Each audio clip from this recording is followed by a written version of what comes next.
Hey everyone, welcome to the Good News Podcast. And today's episode, I'm going to be honest with you right off the top here. We did not plan on doing a two-parter in this episode, but as the conversation went on, as it just the energy, the depth, it was just extraordinary. And we realized this is going to be a two-parter because it's just got to be. So friends, this is actually part one with Jesse Jones, but the good news, even better news, is there's a part two right after this. This is a guy, if you don't know Jesse, you're going to wish you did. You're going to get to know him in this conversation. I think you're going to love him. He exudes positivity. He has a vision for our city of Brampton that I found exciting and beautiful. And I just want to say, sign me up, Jesse. I think you're going to really enjoy not only the conversation, but this beautiful person that God has blessed us to have a conversation with today. Friends, get ready, fasten your seatbelts. Let's dive in.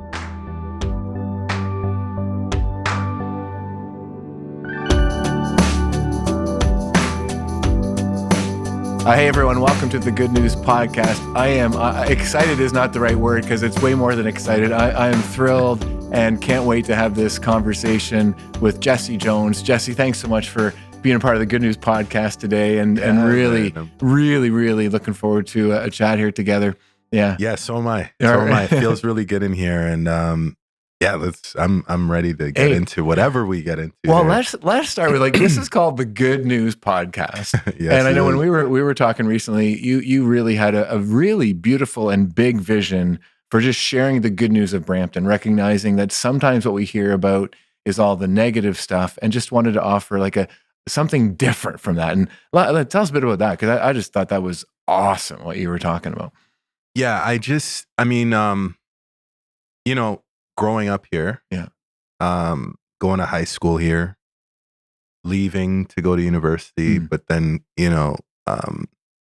finding my way back here, having our business here, in the downtown, core where for years living here, I've moved through. So there's that connection to it. And, I just think it's important that we as a city recognize the beauty and the diversity of us, right? And I'm not just talking culture. I'm talking we have a great set of people here. And there's just an opportunity to rally around that. There's a real opportunity to rally around that. We're sitting in a space right now that, I can't wait for many people to realize what you guys have going on here. It's a testament to just a non-traditional way of thinking, connecting with, I would say, those core feels that we all need. Creativity, right? Faith, right? Passion, right? So would people think of Brampton and think this place exists? Probably not. No. Right? But the thing about it is, the media gets a hold of places, right? And they almost create the brand of a town or a city. Yeah. And I think that we've got a lot of opportunity and upside to say, no, media, we know who we are. We know who's here. We know what the vibe is. We understand the flavors that exist here, right? And we're gonna get behind that because, Jamie, man, we're in some interesting times. I don't know about you, but I don't want to spend my days pointing at that side and that side pointing at this side and us saying, well, these people and then that people and I don't love that. That doesn't feel good. No, I don't want to wake up. It's not fun. It's not fun. No. It's not fun. I don't want to wake up and feel like I exist in a community where we're not all on the same playing field. And I understand, yes, wow, people might watch this be like, oh, that's very, wouldn't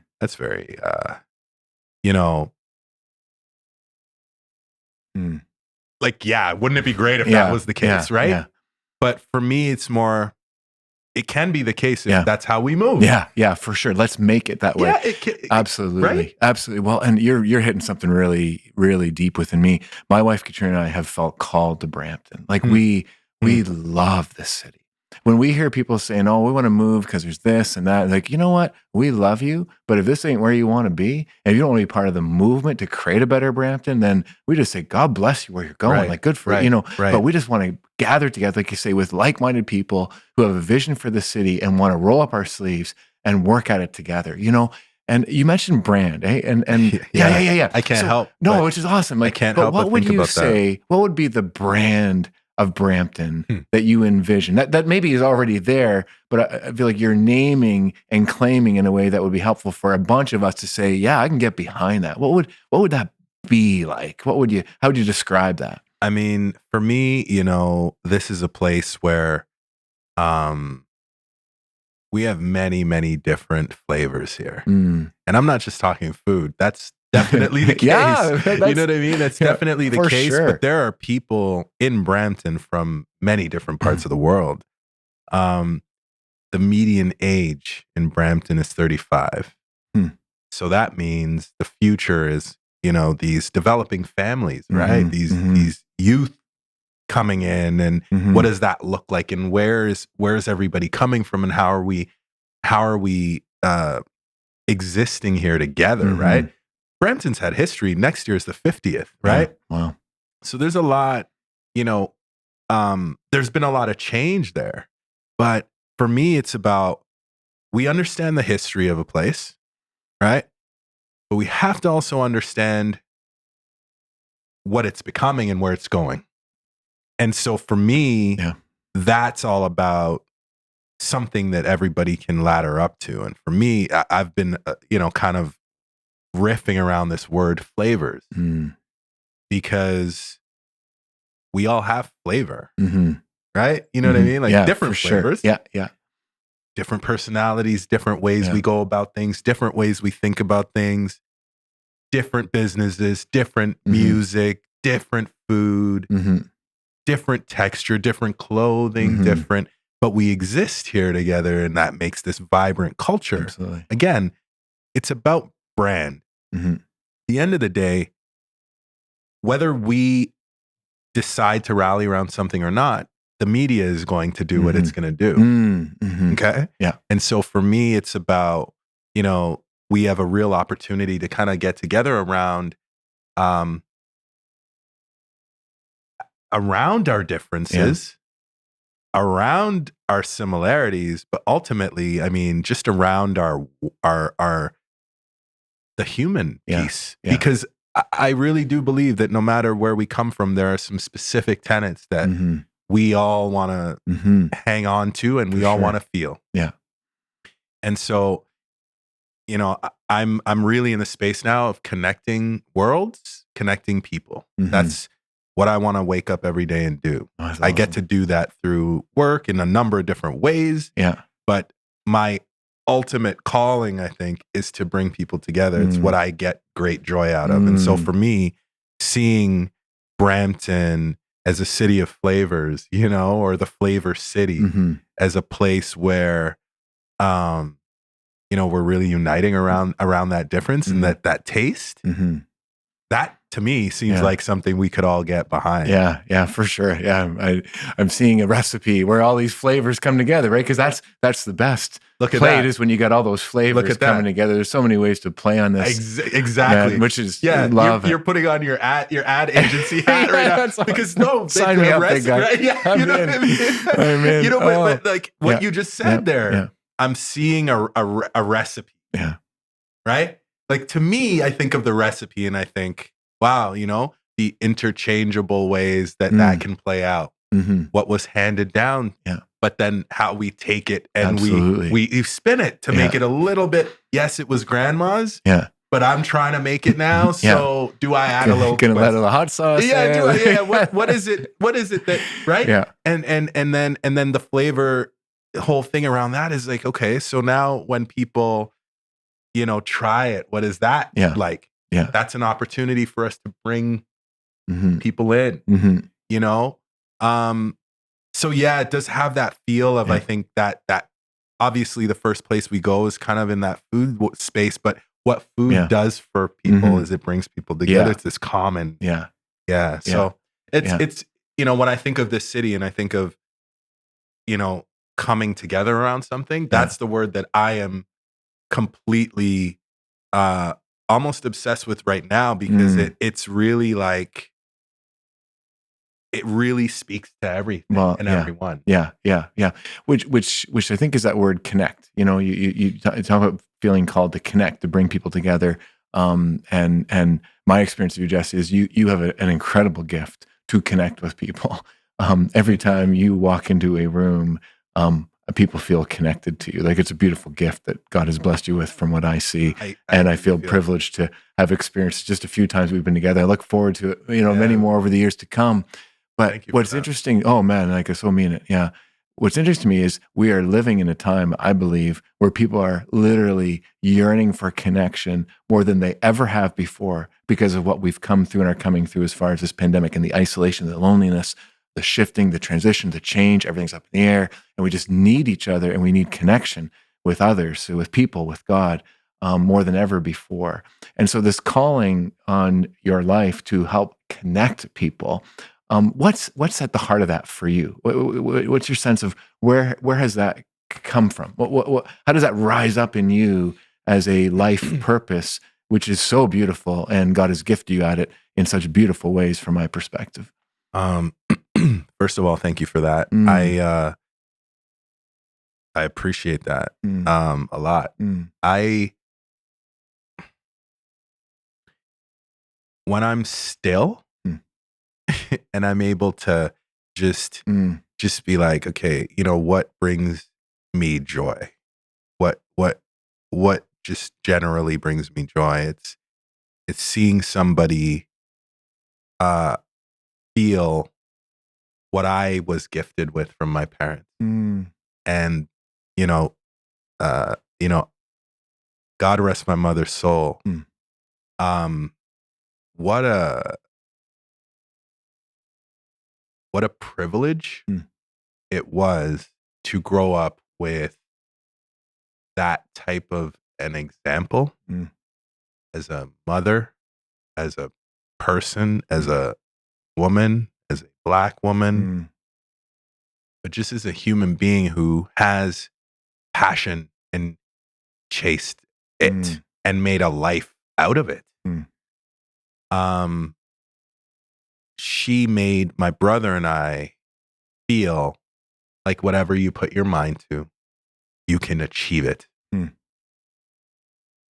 Full stop. Wow. So to grow up and move about grade 1, 2, 3, feeling like you belong there.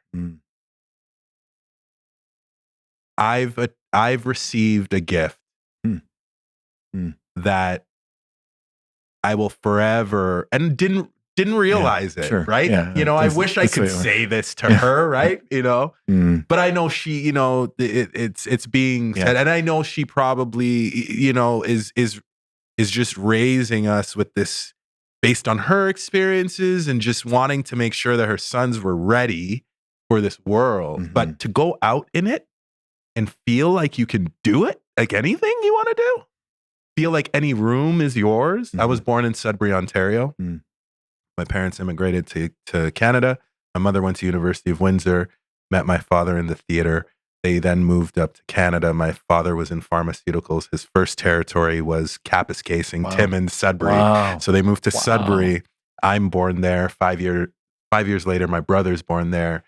That's where they start Jones & Jones, the business I'm now leading.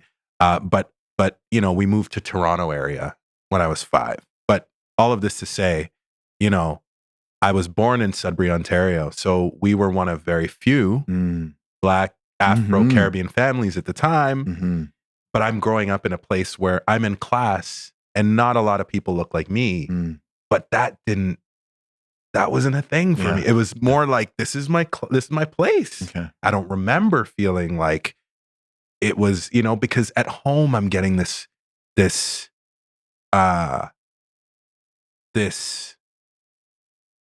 warmth and this learning and this protection and this like showcasing of you can do what you think of. I was seeing them do that, right? Okay. So all of this to say, in a roundabout way, the ability to like feel like you can do what you put your mind to. Yeah. I love seeing that in other people because I realize how lucky I was to have that coming up. And so if I can give someone that feeling, even if they got it at home too, we all want to feel like I can. Yeah. And so if someone's got an idea and I know somebody who can help them with that, or that's why for me, I operate in different worlds, but I'm always tucking the experiences, always tucking them in because I know, okay, you know, I had this conversation with Jamie. Now I'm over in this other part of the country and someone says, oh, Jamie got to connect with that. Yeah. It just is something for me that I love doing because I want people to feel the things that I feel, which are, wow, it feels great to be able to kind of like live and breathe what you're passionate about. It feels very, very good. It's actually a form of therapy that I don't think we talk about enough. There's something that happens to you when you are able to do what you would do anyways and be able to make a living. So I'm about connecting people, connecting worlds, bringing like energy together. Because I feel like it has a ripple effect. That kind of energy, it has a ripple effect and it impacts us and it's therapeutic. So if it only results in one conversation, but that conversation is a stimulating and motivating and empowering one, then that's great. You know, that's kind of why the connecting thing in a very roundabout way. That's cool, man. You know, why it matters to me.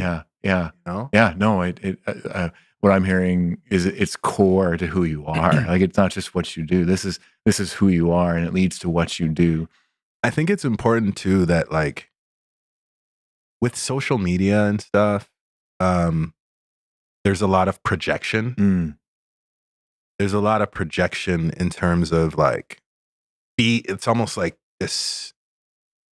We're inflating a lot. I think it's important that, you know, we think about the little things. You know, the low hanging fruit opportunities. It doesn't always have to be this grandiose thing, even though the social platforms push that, right? They push that because that's what people click on. They want to see it. But like, you know, it's when you asked me to be a part of this podcast, I've been having this on the calendar right away. I've been looking forward to it. Why? Because number of things, but it's here in our town. We're having conversations that are covered in faith. And quite frankly, I needed that. Right? So that's good. So I know that this is happening for a reason. Right? But you know, we're also just chatting. You know, we're also just connecting on things. And when you say like, you know, it being core and natural, I wish that more people recognize that who you are at the core natural state is all it needs to be. You know what I mean? Don't need the lights, don't need the titles, you don't need the likes, followers. Just be who God has called you to be 100%. And enjoy doing it. And the rest, it really does. I know it sounds pretty simple, but it really does take care of itself. 100%. No. We've all been gifted that thing, that flavor. Right? Yeah, for sure. So, I'm really interested in having your business that has come out of your parents' business, What's that been like for you? Because sometimes that can be a good thing, and sometimes that can be challenging. Probably it's a bit of both for most people. But yeah, what's Yeah. that journey been like?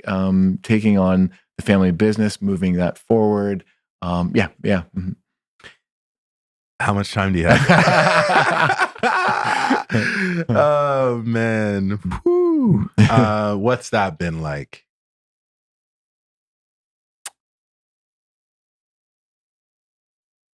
It's been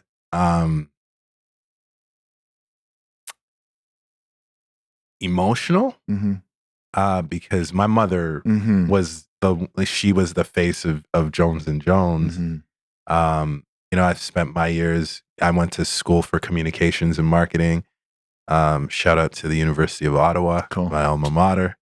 Um, and then after graduating from there, spent many years just cutting my teeth in the marketing industries, Mhm. music industry, but always from like the branding kind of Mm. marketing side of things, knowing that one day, I would love to do this entrepreneurially. Mhm. And wow, what an honor if I could do it with Mm. our Mhm. family brand Mhm. that, my mother and father spent over 30 years in this country building. Cool. Right. And so it's been an emotional thing because Mm. of how that transition happened, Mm. right? My mother got sick with brain cancer and then ended up passing away, but honorable as well, right? Mm. In this, because I think I've spent my whole life learning and preparing Mm. for it, Mm. and then preparing for also evolving into my own pursuits outside of that, Mhm. which I'm able to do now and really leverage both and just kind of exist. Mhm. But I think it's also been legacy has been really important to me, especially in our communities. Yeah. Um, having a business that is existing in the downtown core here that when we launched the space, people would knock on the door and say, "Oh, are Denise and Alan here? Is this the same Jones and Jones No. that?" And so for me, at that point, I was like, "Wow!" Like, You have that kind of history, that kind of yeah, where connection. someone Yeah. looks at it and it's a brand that they Wow. know, like how we would recognize Nike, Yeah. like that. Wow. That is when it kind of came Mhm. full circle for me to go, Mm. Mm. and then just the honor around that. I think you know it's been challenging, Mhm. right? This all happened like right before COVID, Mm. and so then you're dealing with the passing of the most important person in your entire existence, Mhm. and while you're doing that, oh yeah, there's going to be this global pandemic that happens that kind of ties into as she's transitioning. You have the business to lead.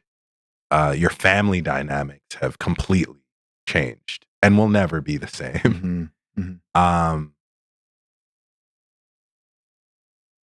Yeah. so that has been a range of emotions. But I Mhm. think ultimately, I think the thing that I land on at the end is pride. Mm. I land on appreciation. Mhm. I land on faith. Mm. I land on continuous learnings. Mhm. There are so many things that happen where I'm like, oh, you know, okay, that's why she Cool. was this way, or Yeah. that's why I got it, mom. You know what Yeah. I mean? Like I Yeah. got the Yeah. lesson and I feel her being like, okay, right? Yeah. Like, and we have a little joke on that. Like I have that because, I think it's just life, right? Yeah. The evolution of it. I've learned so much in the past few years. Um, yeah, I've been at my lowest points too. Mhm. Um, but I think, I land on Yeah. the desire to keep going. That's what I end up coming back to at the end of the day. There's great pride that I operate with. I've had to develop a new skin, right? In terms of how I move about the world. I've had to understand how to manage my energy, and manage where I put it. Because, you know, I've focused a lot more on my health over the past few years in terms of prioritizing a personal trainer and just having that 2 days a week to release, to work on my physical, but more importantly, have that time to like let my mind breathe. Yeah. Right. I think it's you know, there's just these things that I've taken on as we've gone through this global pandemic, and everybody's looking at, you know, the health and well-being. It rocked us into going, wait a minute, do I really need to spend the time I do on that if this is a life or death thing? So I think our priorities, you know, everybody's looked at those things and reevaluated. And so, yeah, that's what, you know, I've been doing over the past little bit, but it's I always land on the positive. I think when you start landing on the negative, it's time to switch onto something. Okay. Yeah. You know? Yeah. But that's part of that energy direction that you're talking about. 100%. Absolutely. 100%. I feel that from you big time. Yeah. You mentioned faith a couple times now, Jesse, you know, and just curious, I think you mentioned it was just, that was a piece of what you felt like you need right now. Also, so just curious what's coming on for you around that. But then also my sense is, articulated or not, named or not, your faith is a part of who you are. And how does that play into, again, what you do and how you do it, how you run your business, how you, okay. Who you want to be. Great question. Great question. So, I think I've always tried, you know, we're not perfect. I've done things I'm not proud of. But I think, I've always tried to just carry an energy with people in terms of just, how I'd want to be dealt with. And more importantly, I try to now, you know, post-pandemic, I'm trying to move with like this level of grace. Like, okay, you know, like not how I would have dealt with you, but grace, right? Letting letting things work itself out. I don't always have to judge a jury on everything. And quite frankly, I don't have the time or the energy. So, you know, I'm trying to move with grace. I'm trying to seek ways to help. Right? Yeah. I'm trying to build concepts and ideas for clients that legitimately are hitting the ground and impacting people on the ground. Like legitimately, you know, not up here, but more like here are ways that we can expose the brand and do that. But here are ways that we can really move people on the ground. So, yeah, I think, you know, I grew up in the church, don't go now as regularly, you know, but I grew up with it. And I, you know, there's the golden rule of just, you know, moving and treating how you'd like to be dealt with. But the faith part too is just believing in what it is that I'm trying to do at any given time, and having the faith to keep going and continue. I pull a lot on that. You know? Yeah, for sure, man. Love it. Oh, and you know, if I could say, you know, and we've only known each other for we gotta tell a month or so. Like maybe a month. We've had a coffee once, a hallway conversation. But I feel like I know you better than I probably do. But I think I just really appreciate you look forward to getting to know you more. But if I could say, I really mean that. I appreciate that. So I offer this. Go ahead. Again, go. Yeah. You sure? Yeah, go. The observation I have with all humility, because I could be completely wrong, but what I see in you in the short time that I've known you, my friend, is that you exhibit the gospel, meaning that you live it out in a way that's really refreshing to me. God came, Christian story is God came in Jesus, gave all for us. And I see you as you're giving of yourself. You want to help people. And what I love and so respect is it's not transactional. It's not because I'm expecting something, it's returned. There's this genuine love and giving of yourself because you want to help people. You want to connect people. You want to make them better and make the world better. And you're tapping into that. And I see that in you. You know what I mean? I see faith coming out of you. And I personally, I kind of think that's how God works. Like sometimes we know, sometimes we see it, sometimes we don't, sometimes we articulate it, but it doesn't matter because God's so much bigger than any of us, and our stories are way bigger than we think because God's at work in and through them all. And just, with all humility, I see that in you, man. I really appreciate it. Yeah. No, I appreciate you saying that. We've only known each other a month, but like the energy is great. And the coffee was great. The conversation was great. I am so appreciative of Roberta, Roberta Canny for connecting me to this place and to you all. I appreciate that. I would say the same thing about you. We were just talking off camera, about what you're doing with this space. I think it's incredible.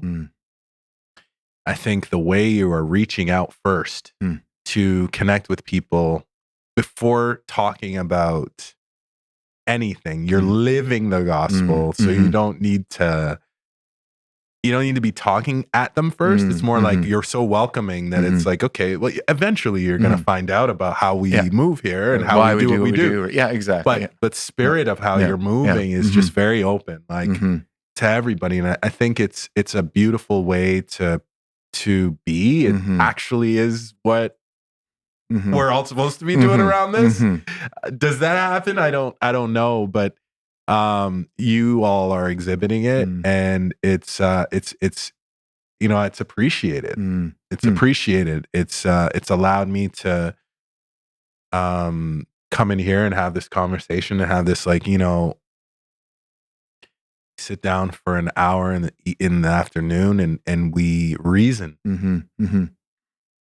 And that's something I don't think we're doing enough of. You know what I mean? So it's giving us an opportunity to do this, and who knows what this conversation or excerpts of this conversation might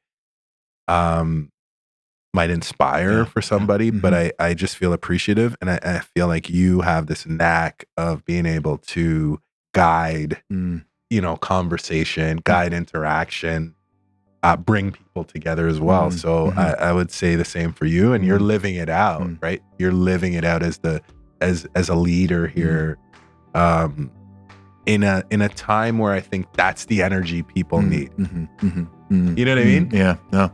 That's the energy. Yeah. Thanks.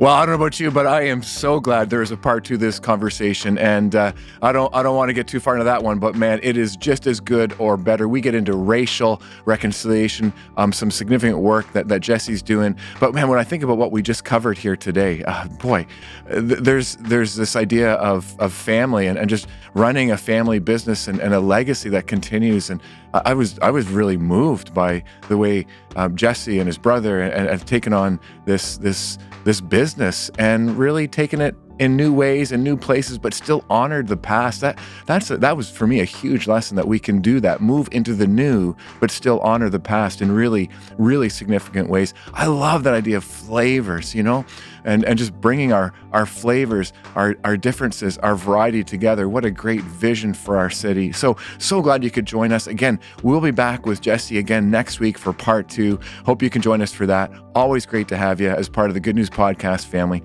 Don't forget to follow us on Instagram, Good News with Jamie Holtum. If you want to like this, you want to subscribe to the Good News Podcast, whatever you can do to stay connected, we'd love to have you along for the ride. But for now, thanks so much for being here today. God bless you and be with you, friends. Hope to see you again real soon.